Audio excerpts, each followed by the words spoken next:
2021 को हमने government of India को एक रिपोर्ट दिया था, newer military challenges empowering arm forces. 15 जून 2021 को गवर्नमेंट ऑफ इंडिया ने इस पर एक मीटिंग बुलाई मेरी रिपोर्ट पर, और नाम चेंज किया फ्यूचरिस्टिक चैलेंजेस। किसी भी कंट्री में प्रॉस्पेरिटी लाने के लिए, स्ट्रॉन्ग नेशन बनाने के लिए ये इम्पॉर्टेंट नहीं है कि उसकी हिस्ट्री कितनी ग्रेट है। ये इम्पॉर्टेंट नहीं है कि उस कंट्री के सिटीजन किस प्रकार के नॉलेजेबल हैं, और ये भी महत्व नहीं है कि उस कंट्री में नेचुरल रिसोर्सेस किस लेवल के हैं।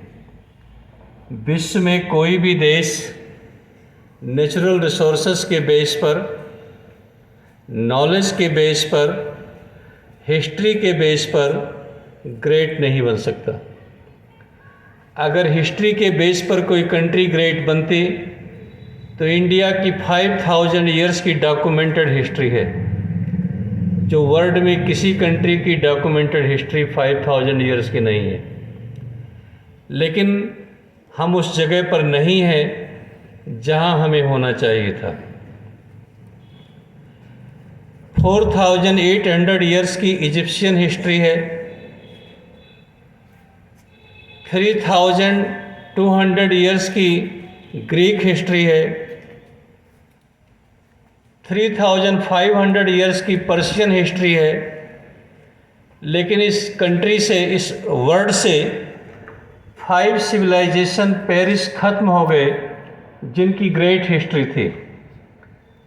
आप देखें, इजिप्शियन सिविलाइजेशन 621 एडी में अरब के लोगों ने अटैक किया, और 642 एडी में 21 ईयर्स के अंदर इजिप्शियन सिविलाइजेशन पेरिश खत्म हो गई। वहाँ की सबसे बड़ी लाइब्रेरी थी अलेक्जेंड्रिया लाइब्रेरी, उसे जलाकर राख कर दिया गया। और अगर कभी आप इजिप्ट में जाएं तो उनके जो पिरामिड बने हुए हैं टेक्नोमेट्रिक के बेस पर, 17 टन के स्टोन उन्होंने 100 फीट के ऊपर रखा है। उस समय कोई क्रेन या कुछ नहीं थी, क्या टेक्नोलॉजी नॉलेज उनके पास था, लेकिन वो आज दुनिया में वो सभ्यता नहीं है। जिस सिविलाइजेशन ने अलेक्जेंडर द ग्रेट को पैदा किया, जिसे आप सिकंदर कहते हैं, वह ग्रीक सिविलाइजेशन 28 ईयर्स में दुनिया से समाप्त हो गई। 635 एडी में अरब ने ईरान पर अटैक किया, और 650 एडी में पर्शियन सिविलाइजेशन दुनिया से नष्ट हो गई। जिस सिविलाइजेशन ने चंगेज खां को पैदा किया, मंगोलियन सिविलाइजेशन, जिसने चाइना से लेकर चेक रिपब्लिक तक अपना एम्परर एस्टेब्लिश किया, जितना बड़ा चंगेज खां का साम्राज्य था, दुनिया में किसी का इतना बड़ा साम्राज्य नहीं था, वह मंगोलियन सिविलाइजेशन दुनिया से समाप्त हो गई। 329 एडी में रोम के किंग कॉन्स्टेंटाइन यरूशलेम आए और अपनी मदर के साथ क्रिश्चियनिटी को एक्सेप्ट किया, और नेक्स्ट 50 ईयर्स के अंदर रोमन सिविलाइजेशन दुनिया से समाप्त हो गई। तो Roman civilisation, Egyptian civilisation, Persian civilisation, Greek civilisation and Mongolian civilisation आज दुनिया में नहीं है, जबकि इनकी ग्रेट हिस्ट्री थी। जिन लोगों की हिस्ट्री नहीं है, आज वो दुनिया में बहुत ताकतवर देश है। अमेरिका की 450 वर्ष पुरानी हिस्ट्री है। 450 ईयर से ऊपर की कोई हिस्ट्री अमेरिका की नहीं मिलती। ऑस्ट्रेलिया 200 ईयर्स का पुराना देश है। 200 वर्ष पहले ऑस्ट्रेलिया नाम का दुनिया में कोई देश नहीं था। अमेज़न के नदी के किनारे जंगलों को काट कर बसाया गया देश, लेकिन आज ऑस्ट्रेलिया जहाँ पर है वहाँ लोगों को पहुँचने के लिए काफ़ी मुश्किलें का सामना करना पड़ेगा। कुछ लोग ये समझते हैं कि जिसके पास नेचुरल रिसोर्सेस है वह देश दुनिया का ग्रेट देश होगा। हमारा देश है, दुनिया का सबसे ऊंचा पर्वत है हिमालय। 3500 किलोमीटर हमारे देश में हिमालयन रेंज है, जो दुनिया में इतना बड़ा ऊंचा पर्वत दुनिया के किसी देश में नहीं। आज पूरे वर्ल्ड का जो ट्रेड होता है वो सी रूट से होता है। 80% वर्ल्ड का ट्रेड बिजनेस समुद्र के रास्ते से होता है। हमारे देश में 7279 किलोमीटर कोस्टल एरिया है। जितना हमारे पास समुद्र का किनारा है उतना रसिया और चाइना के पास भी नहीं है, लेकिन हम रसिया और चाइना के बराबर इकोनॉमी में आज नहीं है। हमारे यहाँ गंगा ब्रह्मपुत्र डेल्टा इतना है फार्मिंग लैंड, जो चाइना में इसका हाफ भी नहीं है। आप देखें फॉरेस्ट वेल्थ इस प्रकार के इंडिया में है जो काफ़ी देशों में नहीं है। Lignite, bauxite, dolomite, manganese, copper, silver, gold की माइंस, कोल की माइंस इस कंट्री में है, लेकिन per capita source of income prosperity हमारे देश में वो नहीं है जो हमारे पास होना चाहिए था। जबकि इजराइल, जापान और स्विट्जरलैंड के पास नेचुरल रिसोर्सेज जीरो है। उनके पास कोई प्राकृतिक संपदा नहीं है। वो अपनी आवश्यकता का 80-90% दुनिया से इंपोर्ट करते हैं, लेकिन आज वो लोगों का प्रॉस्पेरिटी, स्ट्रॉन्ग नेशन वहाँ है जहाँ हमारे पास नहीं है। तो ये सोचना कि किसी देश में प्राकृतिक संपदा बहुत है वो अमीर देश हो जाएगा, ये सोचना किसी देश की हिस्ट्री बड़ी ग्रेट है वो महान देश बन जाएगा, ये सोचना किसी के पास नॉलेज है वो देश महान बन जाएगा, लेकिन ये स्टडी करने पर, रिसर्च करने पर ये बेसलेस साबित होते हैं। मेरी जो समझ है, अगर आप इस देश को मजबूत और स्ट्रांग बनाना चाहते हैं तो 9 प्रिंसिपल्स आप सभी को फॉलो करना होगा। जो पहला प्रिंसिपल है रिस्पेक्ट फॉर द कॉन्स्टिट्यूशन, संविधान के प्रति सम्मान करना चाहिए। यह देश गीता, कुरान, बाइबल, जुबैर, अंजील के बेस पर नहीं चलेगा। यह देश संविधान के बेस पर चलना चाहिए। हमें किसी भगवान से डर बाद में होना चाहिए, पहले हमें अपने देश के संविधान के प्रति डर होना चाहिए। और जो देश के नागरिक अपने संविधान के प्रति रिस्पेक्ट नहीं रखते हैं, वह कंट्री कभी ग्रेट और महान नहीं बन सकती है। आप अमेरिका में जाकर देखें, 50 स्टेट वहाँ हैं, हर स्टेट के कॉन्स्टिट्यूशन अलग अलग हैं, लेकिन लोग अपने पॉकेट में अपने देश का, अपने स्टेट का संविधान रखते हैं। और हमारे देश में लॉ को वायलेट करने के लिए हम बड़ा गर्व महसूस करते हैं कि हमने रेड लाइट क्रॉस कर दी, हमने ट्रैफिक को, रूल को तोड़ दिया, हमने पुलिस वालों को धमका दिया। हम बहुत अपने आप को ग्रेट समझने लग जाते हैं। जो देश अपने कॉन्स्टिट्यूशन का रिस्पेक्ट नहीं करेगा, जिस देश के सिटीजन कॉन्स्टिट्यूशन को फॉलो नहीं करेंगे, वह देश में कितनी भी रिसोर्सेस हो, वह देश कभी ग्रेट नहीं बन सकता।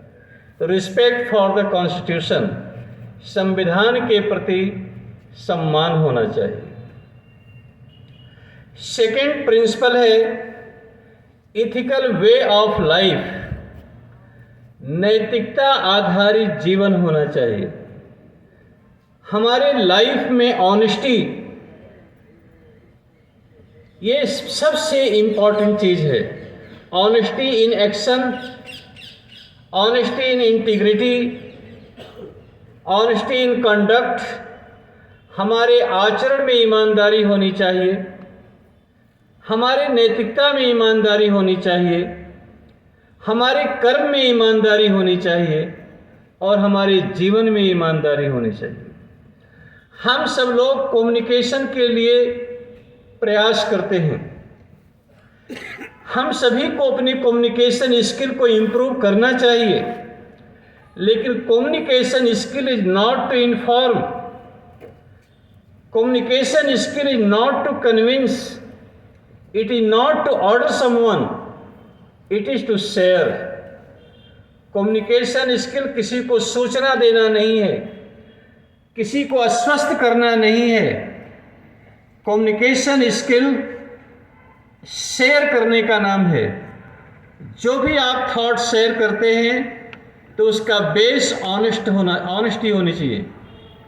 First of all we have to be honest. सबसे पहले हमें ईमानदार होना चाहिए। हम आपसे यहाँ बात कर रहे हैं, अगर हमारे कंडक्ट में ऑनेस्टी है, हमारे स्पीच में ट्रुथ का लेवल हाई है, तो आई एम श्योर इसका इम्पैक्ट आपके ऊपर पड़ेगा। अगर मेरे स्पीच में ट्रुथ का लेवल हाई नहीं है, डाउन है, और मेरे कंडक्ट में ऑनेस्टी नहीं है, तो मैं यहाँ आपसे महीनों बात करूँ, इसका कोई मतलब नहीं निकलेगा। तो जब भी आप किसी से बात करते हैं, कम्युनिकेशन करते हैं, तो आपको ये हमेशा सोचना चाहिए कि हमारे स्पीच में ट्रुथ का लेवल क्या है और हमारे कंडक्ट में वो चीज़ है या नहीं है। हम एक बार एकेडमी में लेक्चर देने के लिए गए। रुद्रा गंगाधरन साहब उसके डायरेक्टर थे। उन्होंने मेरे स्पीच के बाद एक कमेंट्स किया था जो आज भी मुझे याद है। उन्होंने बहुत अच्छी कहा, you should not be honest but also appear to be honest.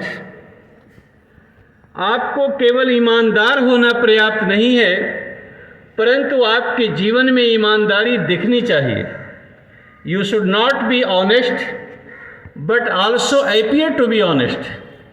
केवल ईमानदार होना पर्याप्त नहीं है, परंतु ईमानदारी आपके जीवन में दिखनी चाहिए। और वो चीज़ जब ही दिखेगी जब आप इथिकल वे ऑफ लाइफ, नैतिकता आधारित जीवन को जिएंगे। और अगर आपके जीवन में मूल्य नहीं है, वैल्यूज नहीं है, आज हम लोग बड़े चिल्लाते हैं कि हमारे देश में पाश्चात्य संस्कृति आ रही है, हम लोग बर्बाद हो रहे हैं, हमारा कल्चर डिस्ट्रॉय हो रहा है। मैं आपको 2-3 सिंपल एग्जाम्पल देना चाहता हूँ। 1989 में अमेरिका के राष्ट्रपति रोनाल्ड रेगन थे। आपको याद होगा, रोनाल्ड रेगन बड़े फेमस प्रेसिडेंट थे।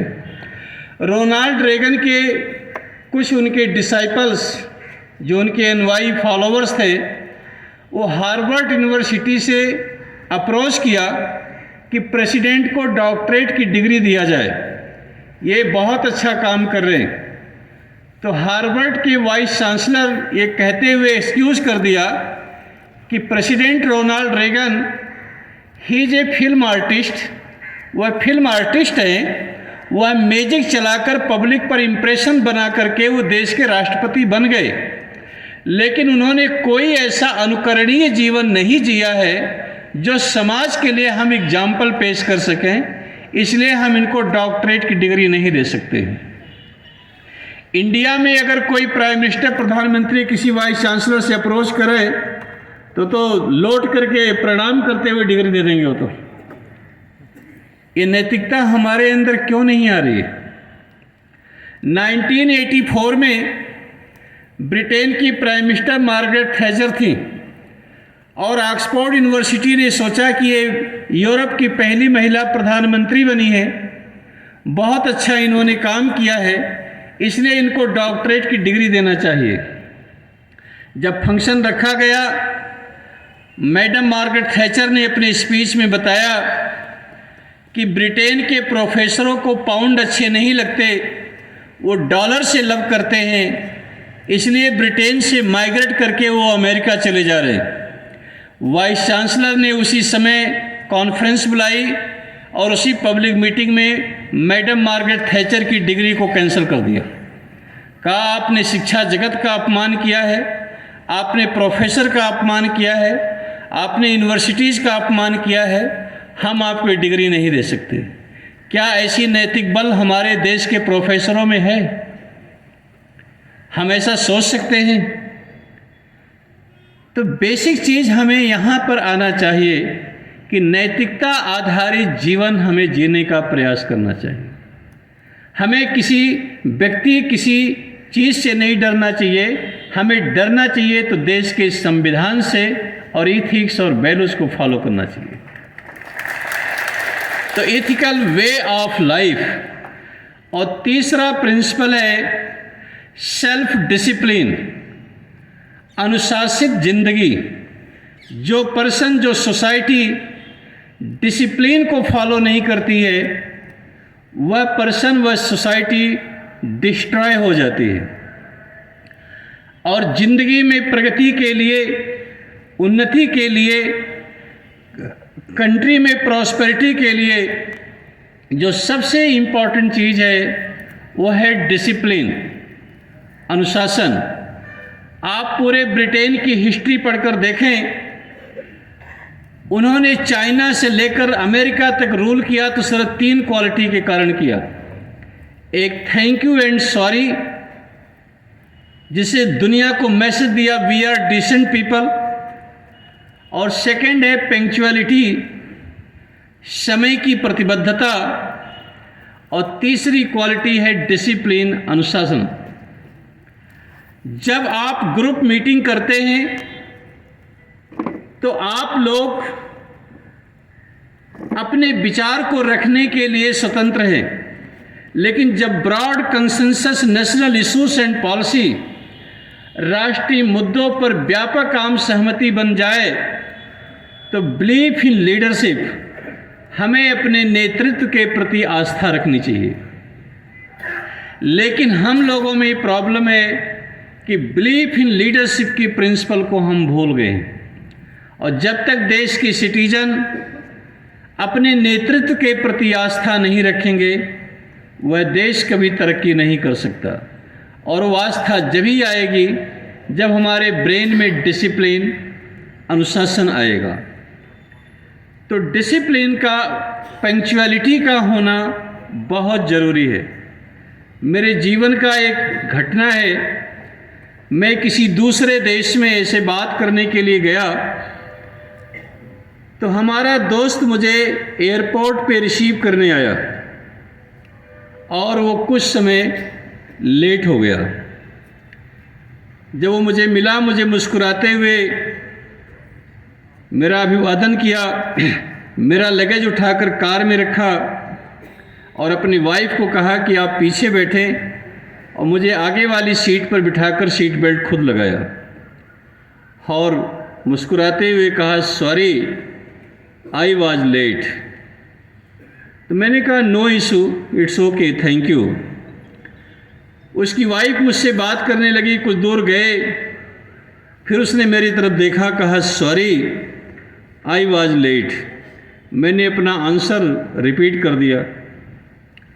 कुछ वक्त गुजर गए, मेरे दोस्त ने बड़े प्यार से मेरा हाथ पकड़ा, कहा my dear friend I am extremely sorry because I was late.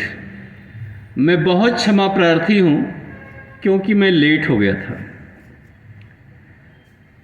तो मैंने कहा मैं जिस देश से मैं आता हूँ उस देश में अगर 10-15 मिनट लेट नहीं होते हैं तो वीआईपी नहीं होते। It's my culture.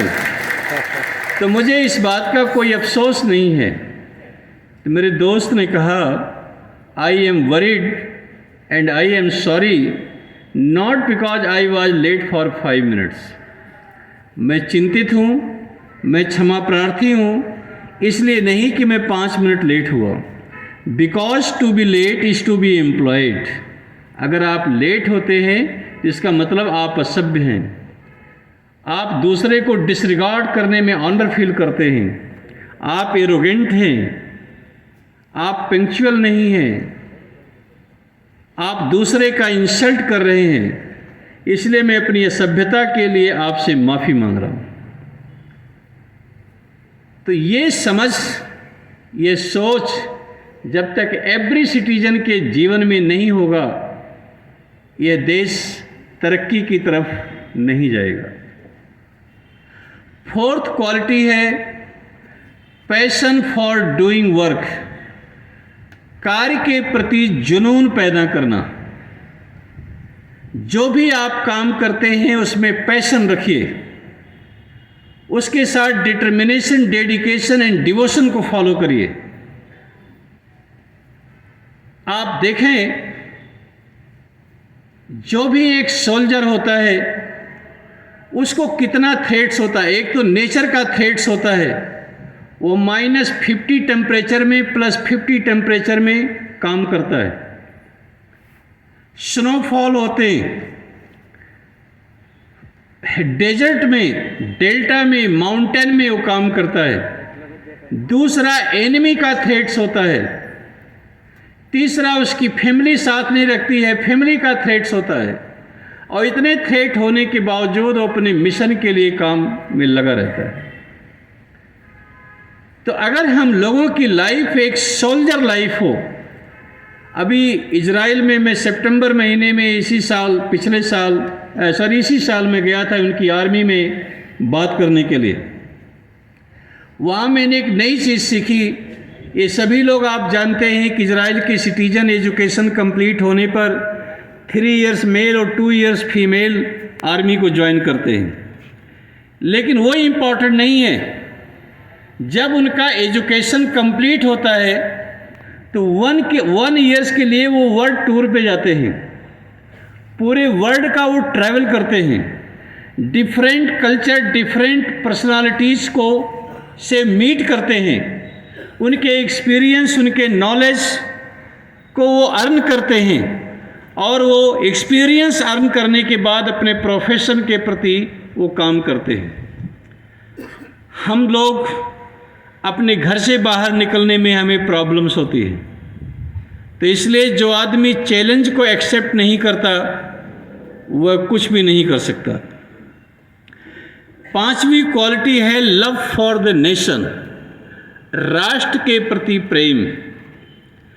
राष्ट्र के प्रति प्रेम क्या है, कैसे राष्ट्र के प्रति प्रेम करना चाहिए? तो राष्ट्र के प्रति प्रेम करने की जो सबसे पहली क्वालिटी है वो है यूनिटी।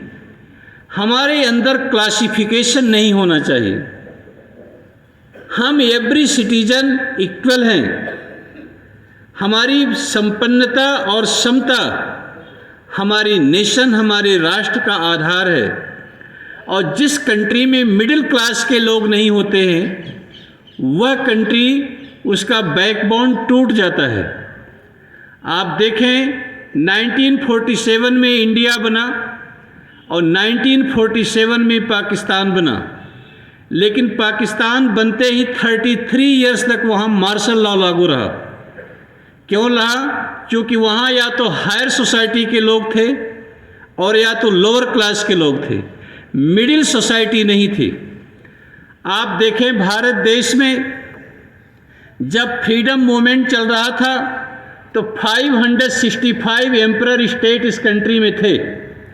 लेकिन अगर मेरा हिस्ट्री का ज्ञान ठीक है और आप लोग नॉलेजेबल लोग यहाँ बैठे हैं, 565 स्टेट में कोई राजा हिंदुस्तान की आज़ादी के लिए जेल गया था? है किसी को याद? कोई राजा, कोई उद्योगपति को फांसी लगी थी? कोई राजा, कोई उद्योगपति जेल में गया था? अगर है तो मुझे बता दीजिए एक नाम। 565 स्टेट थे इस कंट्री के अंदर, क्या उनका काम नहीं था? इस देश में मूवमेंट किसने चलाया? मिडिल क्लास के लोगों ने। जब ये देश आज़ाद हुआ तो महात्मा गांधी जी, पंडित जवाहरलाल नेहरू जी ने ये सोचा था कि अगर मिडिल क्लास को हम एम्पावरिंग नहीं करेंगे तो उन्होंने Bhakra Nangal dam, Hirakud dam, Mysore state का डैम और स्टील प्लांट भिलाई आदि बनाकर एम्पावरिंग के लिए कोशिश की थी और एक ऐसे PSU बनाकर इंफ्रास्ट्रक्चर क्रिएट किया था जो हमारे देश के इकोनॉमी इम्प्रूव हो सके। आप देखें जिस कंट्री में पॉलिटिकल इंस्टेबिलिटी हो जाती है वहाँ अनार्की क्रिएट होती है। आप देखें Chechnya, Grozny, Somalia, Lithuania, Liberia, Sudan, Kosovo, Egypt, Yemen, Syria, Afghanistan, Pakistan, आप देख सकते हैं पॉलिटिकल इंस्टेबिलिटी किस लेवल की है। लेकिन हमारे देश में नहीं आने पाया, क्योंकि हमारी जो सिस्टम थी एक एम्पावरिंग की सिस्टम थी और किसी को प्रमोट नहीं किया गया था। सेकंड चैलेंज हमारे सामने है global disruption due to pandemic. आप लोगों ने सेकेंड वर्ल्ड वॉर का नाम सुना होगा 1945 में। उस सेकेंड वर्ल्ड वॉर में 80 मिलियन पीपल अपने लाइफ को लॉस किए थे, जिसमें 50 मिलियन सिविलियन थे और 30 मिलियन सोल्जर थे। बिकॉज इस पेंडेमिक के कारण, कोरोना पेंडेमिक के कारण वर्ल्ड के 400 मिलियन पीपल इफेक्टेड हुए और 3.7 मिलियन पीपल अपने लाइफ को लॉस कर दिए। People are facing loss of confidence, loss of mutual trust, loss of economy, loss of respect. तो global disruption due to pandemic, अभी तक जो हमारे बॉर्डर पर अटैक होते थे, नागार्जुन सिसोदिया साहब ने शहादत दी थी, अटैक होते थे गोले बम से, गन बुलेट से, आर्टिलरी गन से, आरडीएक्स से। लेकिन अब फ्यूचर में गोले बम और आरडीएक्स से अटैक नहीं होंगे। अब आज के टाइम में 5 नए प्रकार के अटैक होने वाले हैं। नंबर 1, बायोलॉजिकल अटैक, जो कोरोना वायरस से पेंडेमिक लेकर आया है, ऐसे वायरस अनेकों प्रकार के फैलाए जाएंगे और इस प्रकार के वायरस को क्रिएट करने के लिए अमेरिका, चाइना और रसिया के पास कैपेबिलिटी है। वो जब चाहें तब वो क्रिएट कर सकते हैं। तो फर्स्ट अटैक होगा बायोलॉजिकल अटैक। सेकेंड अटैक होगा केमिकल अटैक्स। आप देखें इराक में किस प्रकार से केमिकल अटैक हुआ था, जो वहाँ के लोग अभी भी याद करते हैं। रसिया में चर्मोलिन के अंदर किस प्रकार से न्यूक्लियर ब्लास्ट हुआ था केमिकल अटैक के कारण, जो आज भी वहाँ इफेक्ट है। तो दूसरा, सेकंड है केमिकल अटैक। और तीसरा सबसे इम्पॉर्टेंट है आइडियोलॉजिकल अटैक। आज एक रूम में बैठ करके लोग नैरेटिव क्रिएट करेंगे और पूरे वर्ल्ड के लोग फॉलो करेंगे। आइडियोलॉजिकल अटैक सोशल मीडिया के द्वारा जो फैलाए जाएंगे, वो हमारे ब्रेन को हम मॉर्गेज कर देते हैं। हमने पढ़ना लिखना बंद कर दिया। आप लोग इतने यहाँ बैठे हैं, मैं आपसे पूछता हूँ कि इस नवंबर, पिछला नवंबर महीना और आज दिसंबर की 13 डेज हो गए, इस 43 डेज में आप लोगों ने कौन सी बुक पढ़ी थी? अगर किसी ने बुक कोई पढ़ी है तो ब्रेवली हैंड रेज कर सकते हैं। 1949 में हमारे देश में ग्रेट स्कॉलर हुए थे जॉर्ज ऑरवेल, और जॉर्ज ऑरवेल ने 1949 में बुक लिखी थी जिसका नाम था 1984। 1984 में उन्होंने लिखा, after 35 years a human being will become a machine. आज से 35 वर्ष के बाद मनुष्य जो है वह एक मशीन बन जाएगा। वह सोचना समझना बंद कर देगा। वह एक इंस्ट्रूमेंट की तरह यूज होगा। लोग ये नैरेटिव क्रिएट करेंगे और आप उसे लोग फॉलो करेंगे। अब 1984 में देखें इलेक्ट्रॉनिक्स मीडिया आ गई।